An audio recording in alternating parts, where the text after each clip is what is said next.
like faking it. Faking it is stupid. It's such a waste of time. It's such a waste of energy. It's so much easier to just say, God, you suck, go home.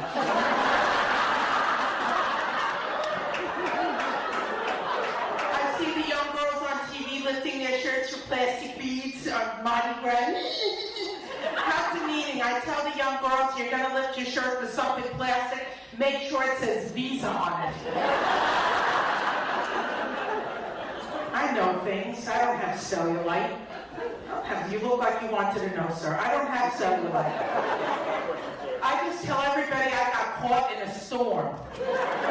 This is hail damage, baby. Hail damage. Problem is, I have 50 roofers a day following me to give me an estimate to repair my ass. Yeah.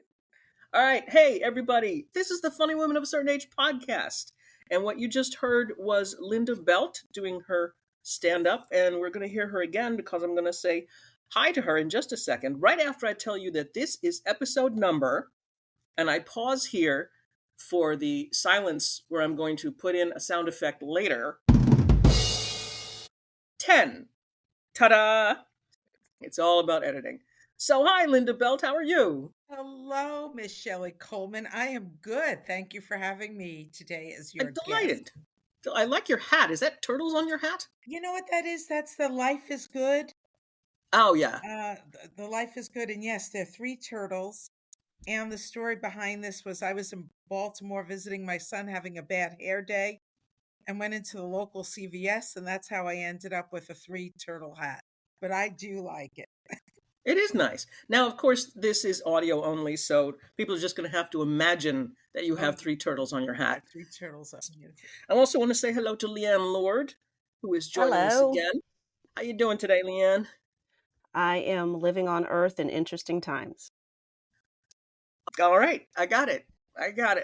I was telling my friends here that I'm recording in a different place today because my building apparently is being demolished or rebuilt or something from the outside in, and it is incredibly loud. So I'm now in a different space, mentally and physically. So those of you who are listening and thinking, hey, something's wrong with my subwoofer, it's not you, it's me. All right, so that's done. Now, Linda and Leighann and I have known each other for probably about between 15 and 20 years altogether, each, something like that, right? Yeah, right? We were talking about that when I met you, Shelly. And I'm thinking 2015, 2016, maybe before that. It's hard at this age. 1 year's rolling into the next. They sure Sometime do. long ago, before there was jazz, and we didn't know what to do with these feelings. And I don't think that I've seen you since then. I mean, I know we're sort of in each other's online orbit, but I thought, wait a minute. Linda Belt. I need to talk to her. Find out what's going on in Linda Belt world. Yeah. So what's going on in Linda Belt world? What's going on is I think we're connecting on social media, and I am not New York City based. And I think that's one of the big issues. We don't see each other. I'm not far, but my career went in a very non-New York City direction with suburban gigs, New England gigs, rest of the country gigs, private, corporate. So as much as I love New York and I love my NYC-based comedian colleagues, I'm there, but I'm usually not there doing comedy. I was just there last week because I have a daughter who lives in the city. So and you didn't call? You know, my time. My time was so limited when I came into the city. My daughter was in a play, so I had to go be. Oh, wow. Yeah, even at this age with a 32-year-old daughter, still the theater mom from the time they were kids to doing it now. But I do want to make that happen. Like if I know in advance I'm coming into the city because my daughter lives there and I come in, I would like to perform in the city again. Because I had a blast doing it years ago. It was just a lot of fun. You're in Connecticut, right? Yes, I'm in the Hartford area. I'm smack dab in the middle of the state. Actually closer to the Mass border. So it's It's very interesting because the Boston comedy community doesn't know what to make of me, and the New York City comedy community doesn't know what to make of me. They're like, who are these middle of Connecticut people? But we're here. There's quite a few comedians in Connecticut, actually. Oh yeah. Well, you're the Connecticut comedy community. Yes, Linda, we have if it one. makes We have you one, believe it or not.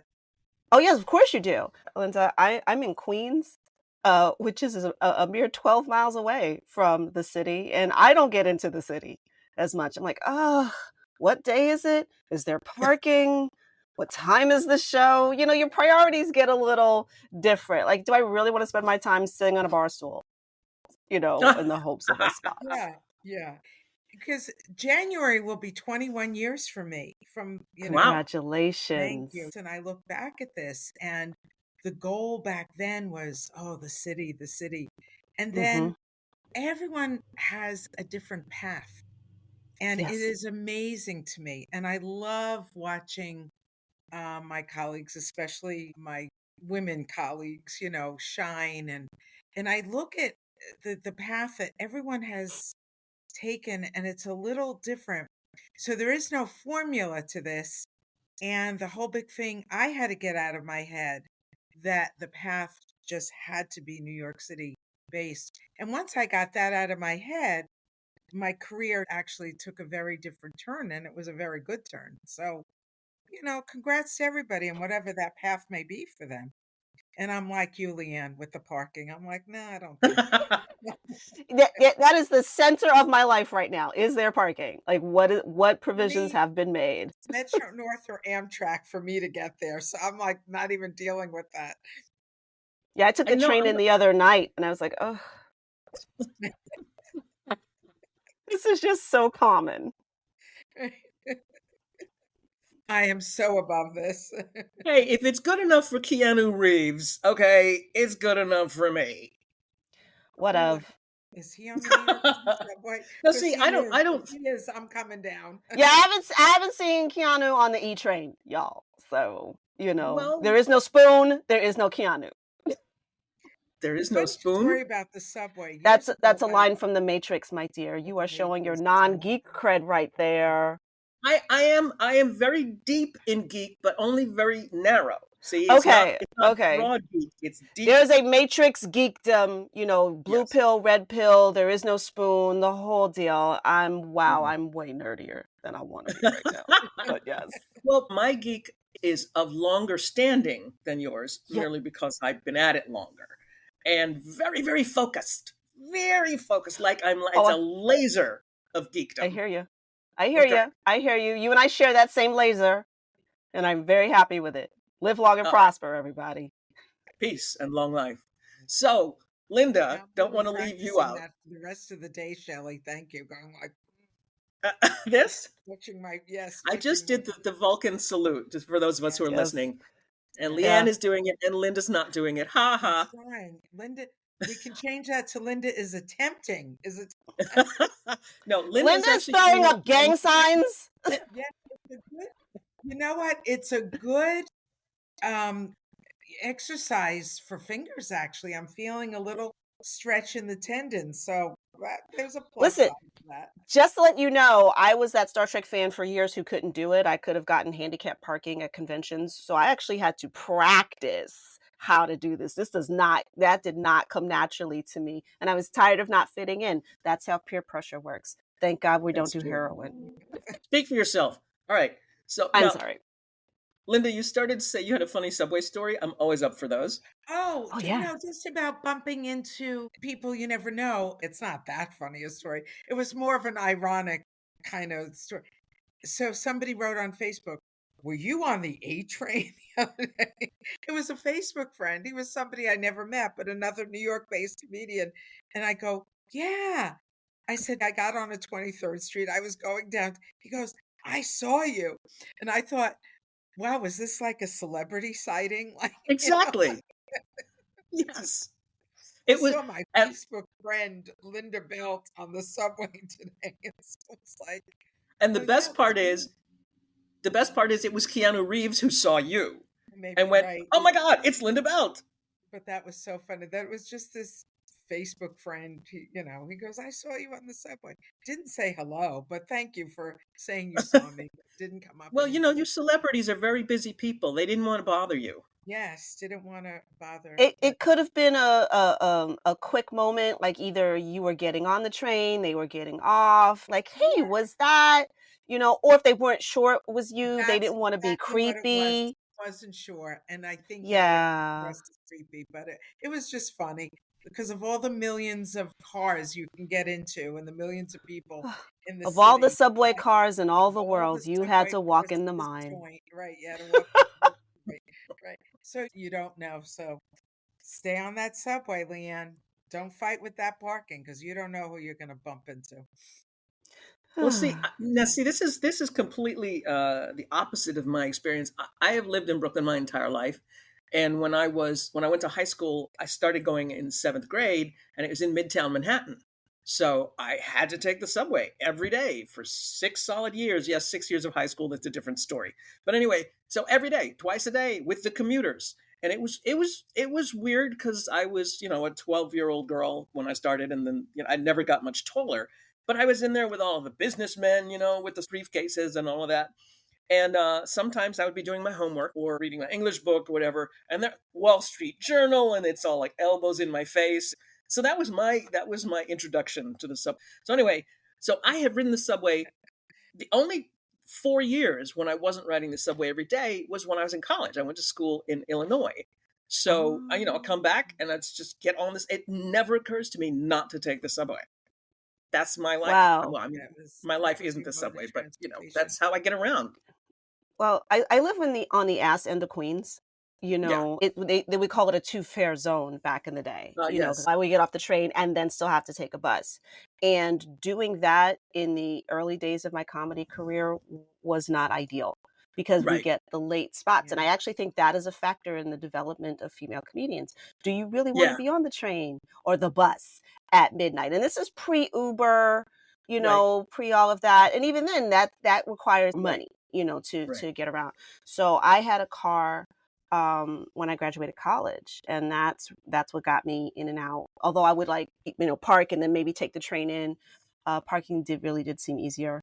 Back then, my God, I sound like my grandmother. But I didn't start taking the train until college because I went to school in the city. uh, Um, and so I love being on the train doing my homework. Like a great day for me was getting on because I'm right near the first stop of the E train and riding mhm. all the way to the World Trade Center. You get yourself a seat and a book, and it's almost like a mini city sabbatical. You get a little Like, divider and you set it up next to you, and you're like, "This is my cubicle. Leave me alone." no, but you just have your own aura. You get that seat, that two seater where you're right up against the edge. Yeah, Yep. that's my seat. Yep. That's my seat. And I actually thought about doing it the other day. I was coming home from a gig, and it wasn't that late. I'm like, do I want to get on the train and ride all the way down the World Trade Center?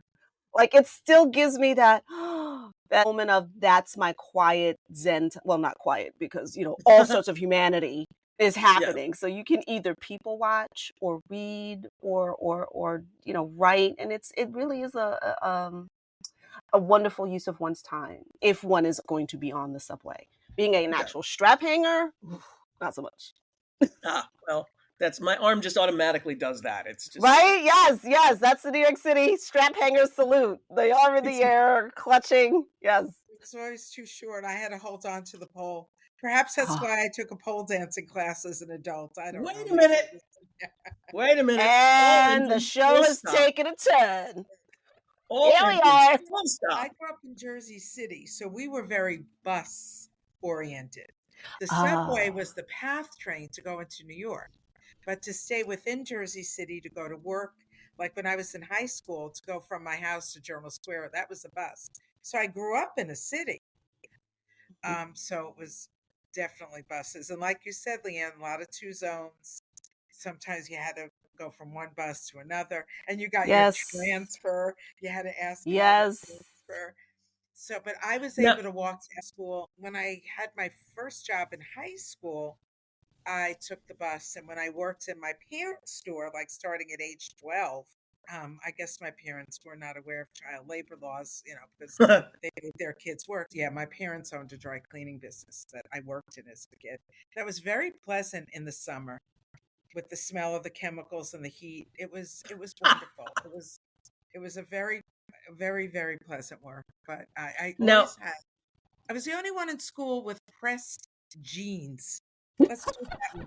My clothes, my clothes were impeccable because people would say, "Our parents own a dry cleaners." Why was that a crease, or as we call them then, dungarees? Her dungarees, dungarees, denims. dungarees Now had wait, a. now Linda, I got to stop you here because Hmm.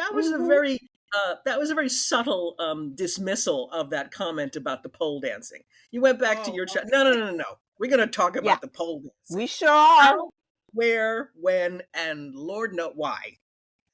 okay. About 10 years ago, I have a friend who just said, let's do something fun. So there was like this 6 week pole dancing class in Hartford, which was in the middle of the day.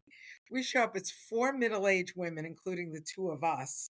And I could not stop it because she kept saying, it's really good exercise, Linda. And I'm like, well, so is walking, so is yoga, so is Zumba, so is my water aerobics class.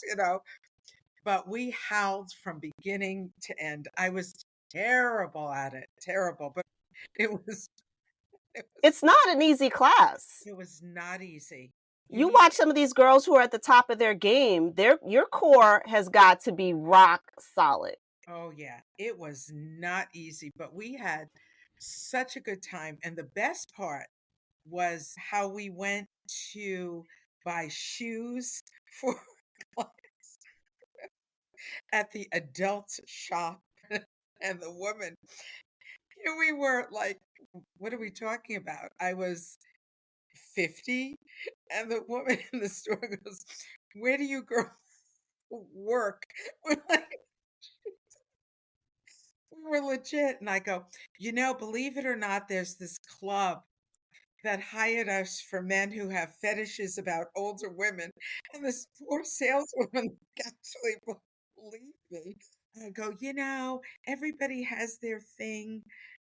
And this is for, I asked them if they had anyone who was into mature gals. And she's like, oh, really? And we bought shoes and we bought these get-ups. And then we actually went to a local strip club in Hartford. As Leighann said, we went for our field trip. And one of the dancers asked my friend if she wanted to get on stage. She goes, sure. Everything about this was hilarious. And it also gave me a good couple minutes in my act because I do my pole dancing story. And I think my favorite joke of that, my pole dancing, was my favorite part was taking my stripper shoes at that age to my podiatrist and asking him to fit them with an orthotic. You know, because the best was that woman. Where do you girls work? Like, Where do you girls work?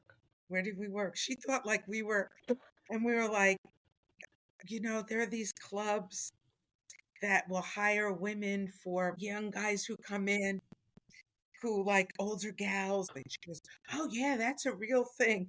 And she was like so serious fitting us for our shoes. You I know still what? You I still own those shoes. I didn't want Of to break. course. I still own those shoes. And every now and then I look at them, I go, I don't even know how I walked from my car into class with these. I got to make sure my slippers aren't too high at this point. Leighann, I finished my 6 week I know pole you dance. did. My I'm 6 week. just I am picturing, because I have a podiatrist appointment next week, and I am just picturing, hey, do you have orthotics for these pumps? Oh, I want to go buy a pair of these shoes just to ask that question and look at my podiatrist's face like, sis, what are you doing? Okay, now I have to know this. Did they have goldfish in the heels? They did not, but I remember those from back in the day. We had a store in Journal Square in Jersey City, Danny Mac shoes. And anybody listening to this who grew up in Jersey City, they're going to know. And getting off the PATH train or going to Journal Square, I looked at those shoes in the window. And I'm like, that was like my goal one day. I just thought those were the coolest shoes. I want those shoes, like goldfish. Everybody talks about the goldfish in the heel. Too funny. Wow. You just jogged a memory, Shelley, with that one. I hadn't thought Okay, of it. so now one of the things that I generally do is I ask comics questions that everybody asks comics. And I was going to ask, what would you do if you weren't a comic? But now I don't have to. I think we all know, Linda, what you would do. I wasn't very good at it. So if the club hired me, it would have to be to fulfill the fantasy of not only a male being into a mature gal, but also one who is terrible at pole dance. So it's an equal opportunity hire. Equal opportunity, I would fulfill that. And as far as a lap dance, at this age, if I sat down, I'm not getting up. So they would have to be into that too, which is fine. So, but you were an actor at one point. Did you study theater, or did you go into theater as a profession? Ideally, I did it for fun, never professionally. I took acting in college. It wasn't my major. I went to Rutgers. I went to Rutgers College. okay. And, the Mason Gross School of Performing Arts, which is very popular, was just forming. It actually was like in a storefront. So I love going to see plays now, and you'll see the actor, studied at Mason Gross School of Performing Arts. That was in its infancy. So my acting classes were at Livingston College or Douglas College, which were different colleges within the University of Rutgers. So I took 4 semesters of acting. Then when I graduated, I went in New York to Actors Playhouse, which was in the Village. That was a lot of fun. I went there for a couple years, had a good time. Did community theater, got married in 87, had my son in 1990, had my daughter in 92. Stay-at-home mom. And then how many years later, my kids were doing theater, and I went to Hartford Children's Theater. My kids were auditioning, and my son happened to mention to the director, who said to me, "Oh, so I heard you have a background in theater." And he goes, "I want you to know we cast adults in adult roles, kids in children's roles. It's a theater for children, not of children." Oh. So I auditioned and I got a role. I played the nice. lunatic Duchess in Alice in Wonderland, the looniest person. And I'm like, I like this. I'm having fun with this. And then comedy, I went to an open mic after that. So my kids were in middle school when I started comedy. I was 1 month shy of my 45th birthday when I started. So I was a little late in the game. A little late in the game. Yeah, but you're a late entry. That doesn't mean you don't. I was going to say win, but obviously you can't win comedy. But if it's a game, you can win it. All right, I'm torturing this metaphor to death. Let's leave that alone. 45 is not that old, right? No. Especially considering how old we are now. Yeah. And, so I'll be 65. January will be 21 years since I started. So I came in with a very different perspective at that point in my life, which probably made me more interesting and possibly funnier. I had more to say at that point. 45 years worth of things to say. Yeah, exactly. Real life. And who's in the audience? People having real lives. Exactly. Ideally, yes. Ideally. Yes. Now, Leighann, I think I know the answer to this, but what would you do if you weren't a comic? Oh, gosh. It's the L's: linguist, librarian, lawyer. Not in that order, though. No? Lawyer first to pay for being everything else? Yeah, well, unfortunately, I'd want to be a lawyer for the arts. So there must be something in me that doesn't want money. Because I would want to be an entertainment lawyer, and indeed working for artists, because the contracts that I've seen over the years that we are handed, sometimes on set or sometimes right at that moment, it's just so disrespectful. and ridiculous. And they think, oh, you just signed this. I'm like, no, a contract is the opening of a conversation. We are supposed to read it or have someone, an attorney, read it and then make decisions. And no, I'm not signing this. Okay, this is this. Can we amend this? That's what that conversation is supposed to be. But oftentimes artists don't know their rights or they feel intimidated and they're just so happy for the work that they sign. Now, union folks, if you're an actor and you're in Screen Actors Guild or SAG-AFTRA, you have a little bit more. But other areas of entertainment, not so much, especially comedy. Yeah. And, people sign away stuff that they shouldn't, but they feel that they don't have a choice. So yeah, that's where the lawyer part pops up. Right. That happened where a friend of my son's actually is in that field, and it was very, very gracious of him because I had this contract and I was like, I'm comfortable with this.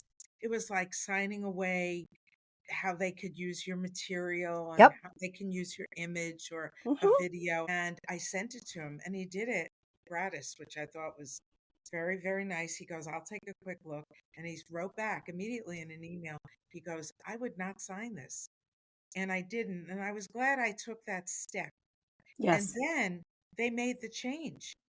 The Mhm. change was made Oh. in order for me to sign it. So Leann's absolutely correct. Like that's just the jumping off point from there to Yeah. take it because you start creating instead of just signing something blindly without knowing. And I've done it. I did it another time where video went online that I didn't realize that I was giving them the option to pick and choose and use for their website. And I was like, oh boy, but you know what?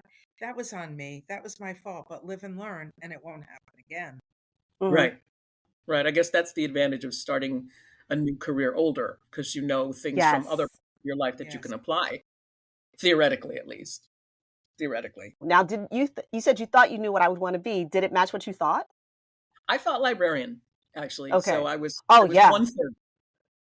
Yeah, 1/3. no, if we have options, I'm a language person, so I love words, linguist, getting into what words mean and how they change over time. I find that fascinating. And yes, librarian, the place where the books live. Exactly. What? Exactly. I actually was looking for a job at one point and I thought, oh, maybe I'll try to get a job at a bookstore. And I thought, no, see, the problem with that is I want to go into a bookstore and read books, not go into a bookstore and sell books. Like, don't touch that. I'm about to read it. Leave that alone. Okay, That's not.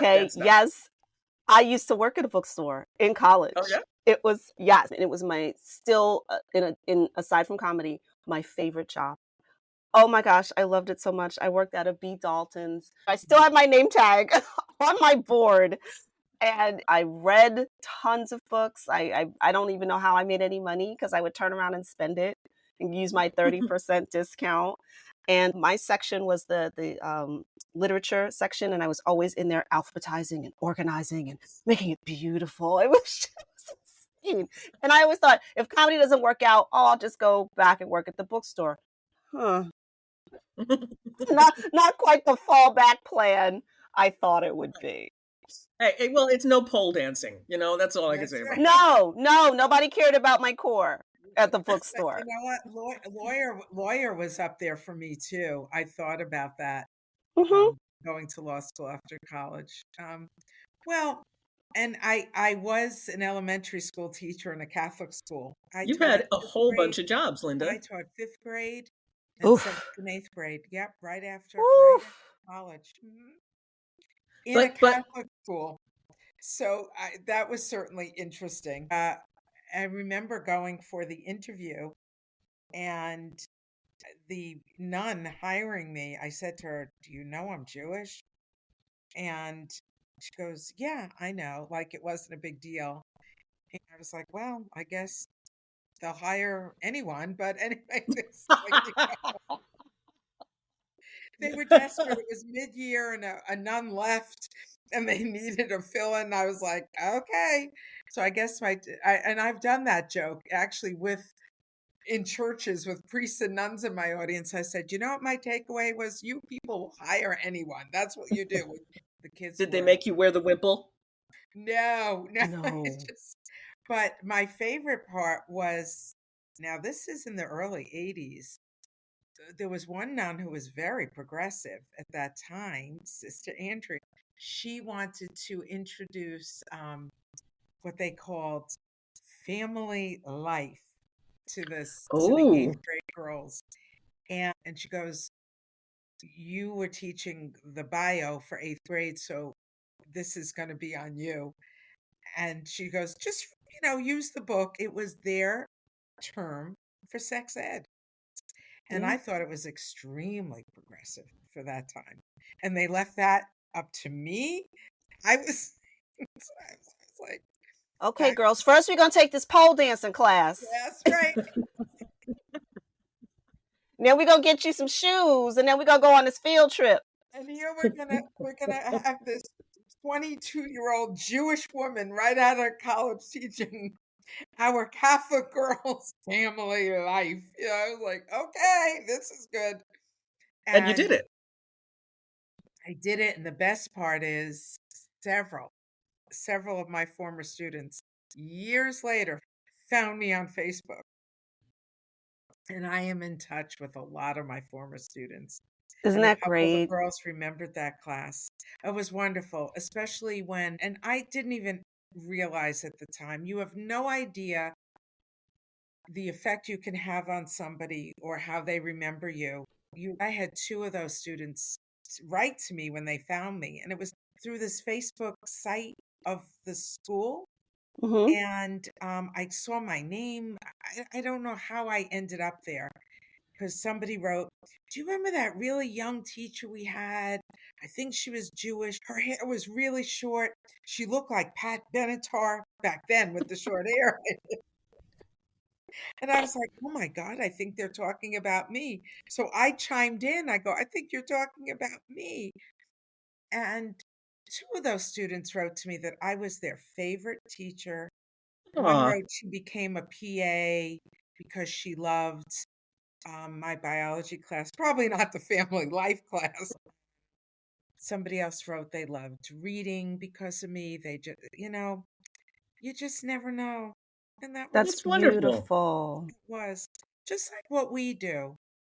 When that one person comes up to you, Mm-hmm. like I have a woman came up to me and goes, my husband died a year ago. Tonight was the first time I laughed. You I know, love those. they're going to remember you for years. So in that 45 minutes you were on stage, you don't know what effect you're having on somebody. That's And it true. might seem minuscule to us, but it's not to them. Wow, that's lovely. And completely out of character for this podcast, but that's lovely. Oh, it's not. Come on. All right, we need to go back to pole dancing, I guess. No, no, no. I think we've covered that, unless you want to demonstrate, which wouldn't be any good because this is audio It was only. just audio. Yeah. So, That's yeah. no. It is time now to promote yourself. What do you got coming up? What's on your? Oh, first of all, you got to give us your website, Linda. What is your Oh, website? me. I thought we were going to Leighann. I was No, no, deferring no. to Miss Leighann. Um, my website is my name. It's Linda Belt Comedy, you know, that's .com. .com.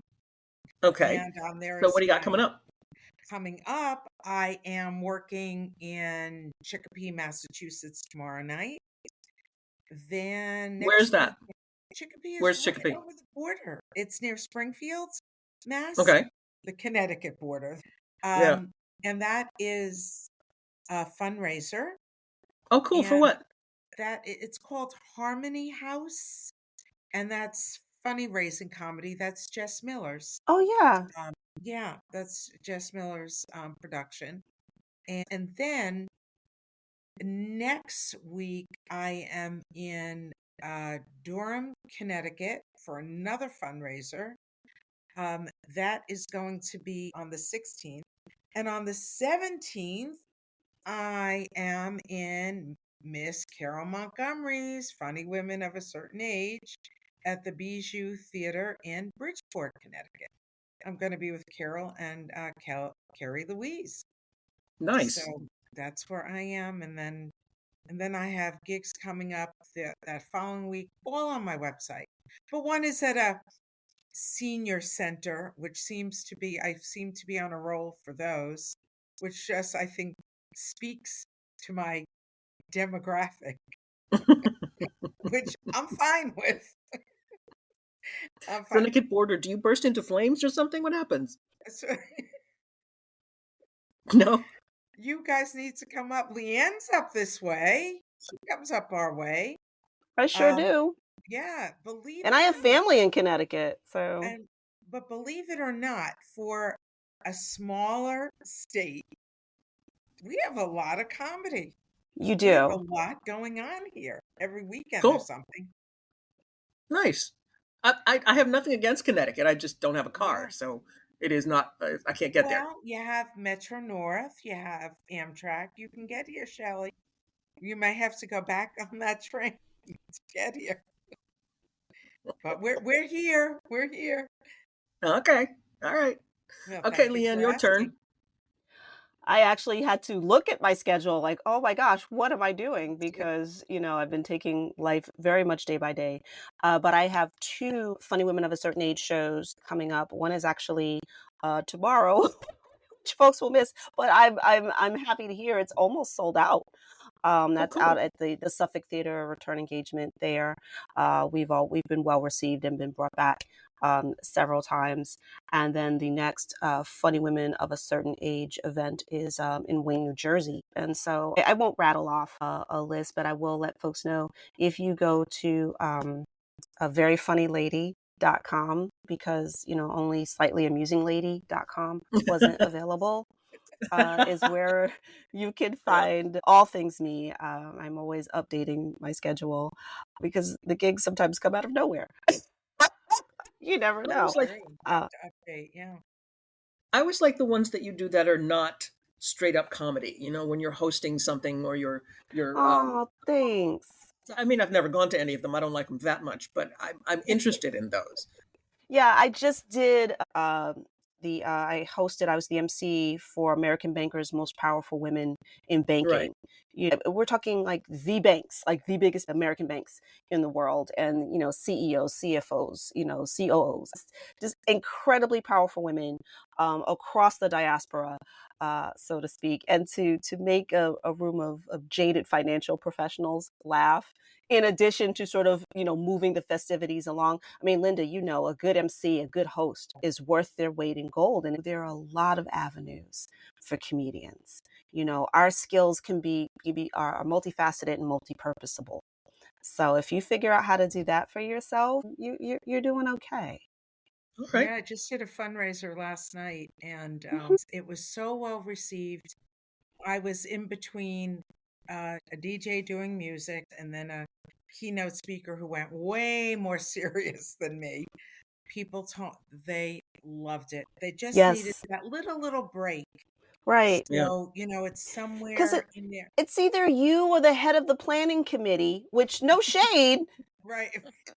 hosting and planning, these are two different skill sets. And so the fact that you are funny or even slightly amusing at all is a welcome change for most of them. And it's not the same pressure of having to have a joke per minute ratio, Right. although Right. it's fine to still have that. But it's because it's a Yeah. different ask here. So Yeah. And lots of way to make money, I was kids. put in the middle with 20 minutes and it was well received and people had a good time. Because when you look at a program and I'm like, oh, there's a DJ and there's this keynote speaker, and I'm like, all right, where the hell do I fit in here? And Mhm, and you know what? I did. She mhm, wanted 20 minutes of comedy. I did my thing. I stayed within the guidelines of what she asked for and mhm. just delivered what the client asked. And people had fun. PG-13 family friendly? Okay. I'll Exactly. take that Yeah, deposit that's and check day exactly what of, she please. wanted. Thank you. That's what she So, Linda, wanted. did you write new material for the fundraiser based on what they asked you for? I did write a couple of new things. Specifically, well, I wrote new things now that I can use for always, but I just Oh, did want to put something a little different in and address that. Yeah. Um, because she was very concerned, of course, specifically this week about what to avoid, which I would not have gone near that subject before. Hmm.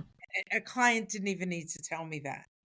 right. So you wanted to come up and just immediately make it clear. Don't worry, folks. No need to get nervous.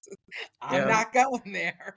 Well, And you, Linda, you saying that reminds me of the I guess the conversation that we had on social media about, how you do a corporate gig, how you interact with the mhm, client. and it was so And spot on. It and was you said spot that on. because you just said that, oh no, they didn't have to tell you. They didn't have to tell you.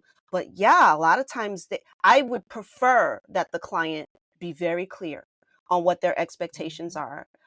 Because sometimes they're not. And then you match that with comics that don't understand what the job is.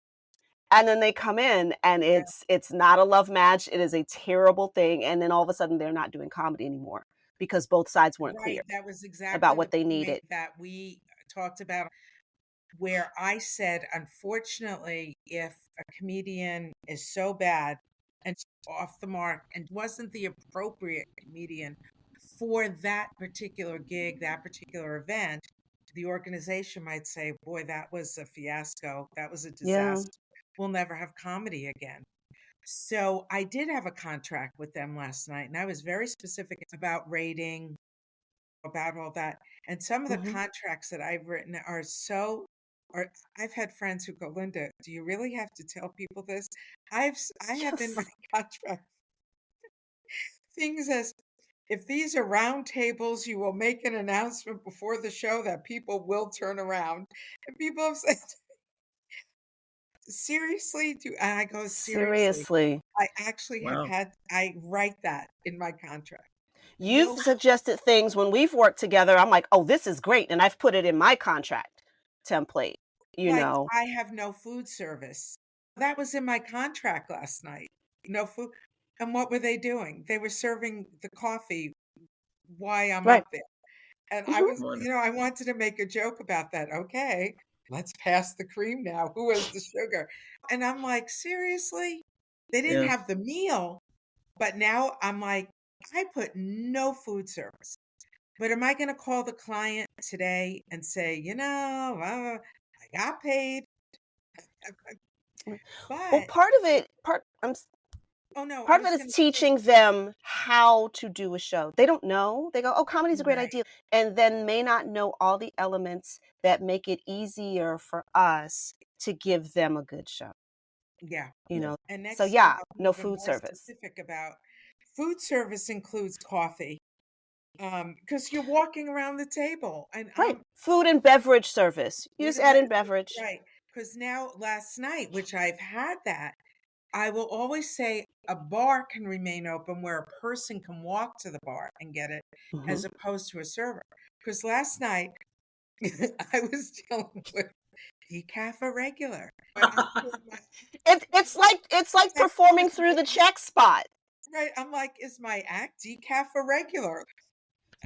But I was only up there 20 minutes, so it wasn't like I was competing with a lot. And the Right. feedback was good. But yeah, these are the things that in a million years I would never think, if you had a round table, the announcement will be made for people to Yes, turn their chairs around. I because mean, they don't. they I've seen them not turn their chairs around and be uncomfortable to do so. Like, no, no, no. You make the announcement ahead of time. You give, oh, right, turn my chair around. don't. It sounds ridiculously It's in simple, my but I've contract. seen people sit there and suffer. I liked the if you don't start the show on time after the half hour or hour mark, there will be an See, additional yeah, payment. that's in my contract too, because I was having people who think they own you for the evening. Mm, And she's here, so it doesn't matter for an hour. Once I put that in, you best be sure they start that gig on time. yep, Seriously, because it's yep, like $50 the first half hour. It goes to yep, $100 if you're late yep. after an hour. It's in my contract. And let me Right. tell Yeah, you, that own you the whole night idea. It's like, no, I made plans. yeah, Oh, yeah, goodness. and you don't. And it, because really, you're not just paying for my comedy, you're paying for my time. And if you want to meet and greet after, That's a different thing. yeah, yeah, it's all in Well, there. I don't want to pay you guys extra, so I'm gonna. Because Shelly run our contracts. I did. I have them right here. In fact, crinkling paper. All right. But I do want to say thank you very much, Linda, because like we said earlier, it's been a dog's age since we've seen each Yeah, other. And thank you for very sure. much for taking the time to hang out and talk to us. And Leighann, of course, always a pleasure to talk to you. I'm Always a going to pleasure. post your websites and whatever links I can think of. If you tell me the name of the pole dancing class, maybe I can post that too. I actually So that think all of our sadly, listeners can go. I think that studio closed. Oh, Sadly, I darn. think that But studio somebody else is out there doing the Lord's work. someone else is out there. That's true. That's true. Well, then we just have to find the club that wanted you to go up on stage, and I'll certainly post that. Anyway, so ladies, have a wonderful afternoon. Everybody, please check out lindabeltcomedy.com. Check out Leighann Lord's veryfunnylady.com. Oh, by all means, check out Funny Women of a Certain Age, because you will see them on those shows. And we'll have them back as soon as possible. Leighann, I'll talk to you soon. Linda, I'll talk to you soon. Everybody else, have a wonderful afternoon, weekend, whenever you're listening to the podcast. Everybody say bye. Bye. Bye.